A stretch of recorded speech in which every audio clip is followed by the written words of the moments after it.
नमस्कार, मी सुदेशना. आपण पाहतात ब्रेकिंग न्यूजचं बातमीपत्र. आता बातमीपत्र विस्ताराने.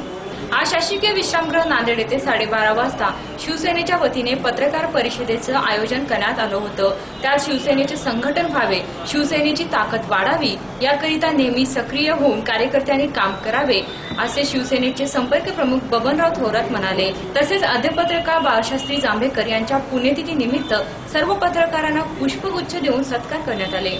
शिवसेनेचे संघटन वाढावे, त्याबरोबरच शिवसेनेची ताकद वाढावी याकरिता नेहमी सक्रिय होऊन काम करावे असे शिवसेनेचे संपर्क प्रमुख बबनराव थोरात हे म्हणाले. त्याबरोबरच शिवसेनेचे सुवर्ण महोत्सवी वर्ष सुरू होत आहे, त्यामुळे शिवसेनेची फौज तयार करावी, पक्षाला अधिक बळकट करावे, त्याबरोबरच अधिकाधिक समाजातील लोकांना सेवा द्याव्यात. आगामी काळात शिवसेनेचे नेतृत्व यावे यासंबंधी जिल्हा कार्यकारिणीची बैठक घेण्यात येत असल्याचे श्री थोरात हे म्हणाले.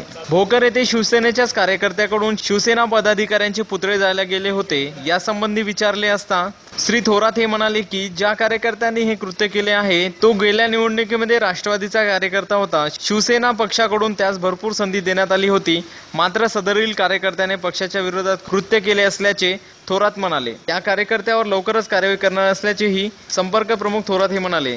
या पत्रकार परिषदेचे सूत्रसंचालन सामनाचे जिल्हा प्रतिनिधी विजय जोशी यांनी केले होते. या पत्रकार परिषदेत आमदार प्रताप पाटील चिखलीकर, आमदार हेमंत पाटील, आमदार नागेश पाटील आष्टीकर, जिल्हा प्रमुख भुजंग पाटील, मिलिंद देशमुख आदींची उपस्थिती होती. या पत्रकार परिषदेत आद्य पत्रकार बाळशास्त्री जांभेकर यांच्या पुण्यतिथी निमित्त सर्व पत्रकारांना पुष्पगुच्छ देण्यात आले. त्याबरोबरच महानगरपालिकेचे विरोधी पक्षनेता याबद्दल पक्षामध्ये जुमत होत आहे का विचारले असता थोरात म्हणाले की शिवसेना पक्षामध्ये कुठलेही मतभेद नाहीत. शिवसेना विरोधी पक्षनेता स्वतः पक्षप्रमुख निवडतील असे थोरात म्हणाले. त्याबरोबरच शिवसेनेमध्ये फक्त शिवसेनेचाच आदेश चालतो असेही ते बोलत असताना म्हणाले. आणि याचबरोबर ब्रेकिंग न्यूजचे हे बातमीपत्र संपलं. पुन्हा भेटू, तोपर्यंत नमस्कार.